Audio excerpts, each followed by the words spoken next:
In these trying times that we are living in, oftentimes you may find yourself sitting here watching a show, listening to music, surfing through YouTube, and asking yourself, what's my purpose? You look at videos that show people living fabulous lives and having all these amazing experiences, and you find yourself wondering, what's wrong with me? Why can't I figure out my purpose? You need to do some soul searching. We've been taught a lot of things growing up. We've been taught how to read, how to write. We've been taught how to sit still. Don't touch that. Be quiet. Uh, say yes, ma'am, no, sir, and all these things. But oftentimes, people are not teaching you how to find your purpose. They teach you how to get a job or that you should get a job. They teach you that you should go to school, but they don't teach you how to go into a place of self discovery to discover your purpose. People are often more, people more often than not are performative and not about digging deep. How you can dig deep is ask yourself, get a pen and paper, sit down, ask yourself, what gives me pleasure? Make a list of at least 3 to 5 things that give you joy in your life. Make another section of that list of the things that you would do even if you never earned a dollar from doing it. In another section of that list, ask yourself or answer the question, what resonates in your heart and your spirit that has a void in this world and you think you could fill it by some sort of work that you do? Maybe you like being with the elderly and you have a way with them. Maybe you're a grandma's girl or a grandma's guy and grandpa's guy, and you like hanging out with your grandparents. You have a great rapport with them and their friends or your older aunts and uncles, and you can provide comfort to them, company to them, and you feel like you thrive in that arena. Perhaps your purpose is working with the elderly in some capacity. Oftentimes, the older we get in life, the elderly become forgotten generations. People are so busy with the here and now and what's hot right now, they start to push the elder family members aside because they don't fit into the popular thing. But maybe that's not you. Maybe you have a certain affinity for working and being around the elderly, and you don't have to be given a penny for it. Maybe you like hanging out at the church with the, elder members of the congregation. Maybe you sweep up for your neighbors and take their garbage cans in without having to be asked. That in lies what your purpose is. If you feel a sense of joy and responsibility and commitment to a thing and you do it subconsciously without even thinking twice, there typically in lies your purpose.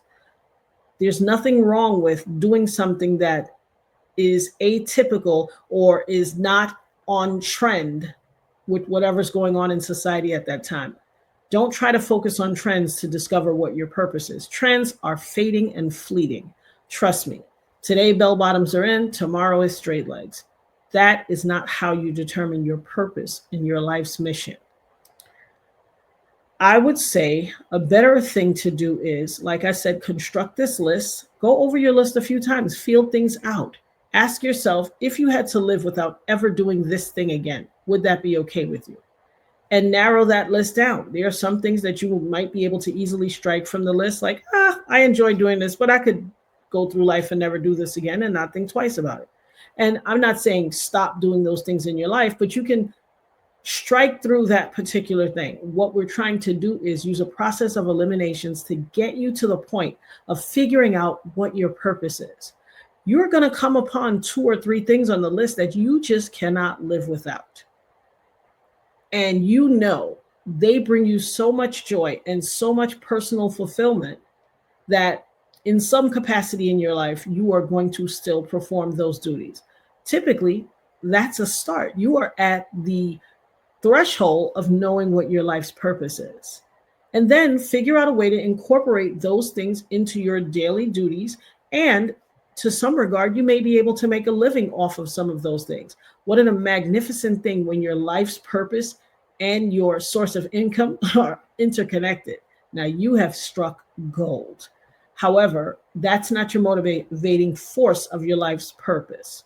Um, but it's okay to make a dollar from what you love doing.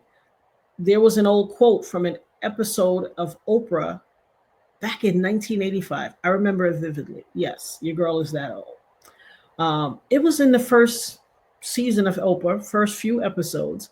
She said, if you find what you love doing and do that for a living, you'll never work a day in your life because you're doing something that's inherently comfortable and peaceful to your life.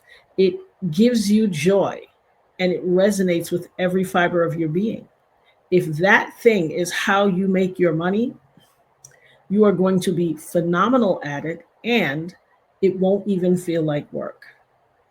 I think oftentimes out of necessity, people fall into a whole rat race of just finding what they think makes the most money. Or some people who feel ill prepared to have a career oftentimes will find just any old job just to bring a dollar in. Nothing is more miserable than that. I'm telling you. If you fail to plan, you plan to fail. So try to talk to your kids at as early an age as possible. Steer them towards what they seem to have a natural proclivity for, and ask them to write lists of what they love doing, even if they could never make a dollar out of it, and help them navigate towards the path of finding their purpose earlier in life. I think oftentimes we wait further in life when it's pretty late, and now we're moving out of desperation. Trust me, proper planning prevents poor preparation and outcomes. I'm your girl, Natanya, the Dopest Nerd. If you have not met me before or you've never come across one of my videos, by all means, it's a pleasure to meet you. Go over to my channel, The Dopest Nerd, the spelt with an A, and like, share, subscribe, and follow us. We have amazing conversations. I think there's something for everyone here in these YouTube streets. And if you want a place that's a very welcoming community where you can have amazing conversations that are wholesome in their nature and delivery, or you want to learn a lot of things, come on over and join the Nerd Herd. When you come over there, be sure to like, share, subscribe, and tell a friend or 2 or 10. But what are you waiting for? Come on over here. We have so much going on. And if you enjoyed this message, there are so many others that you will definitely love. As I always say, tomorrow, please God, Lord willing, and the creek don't rise.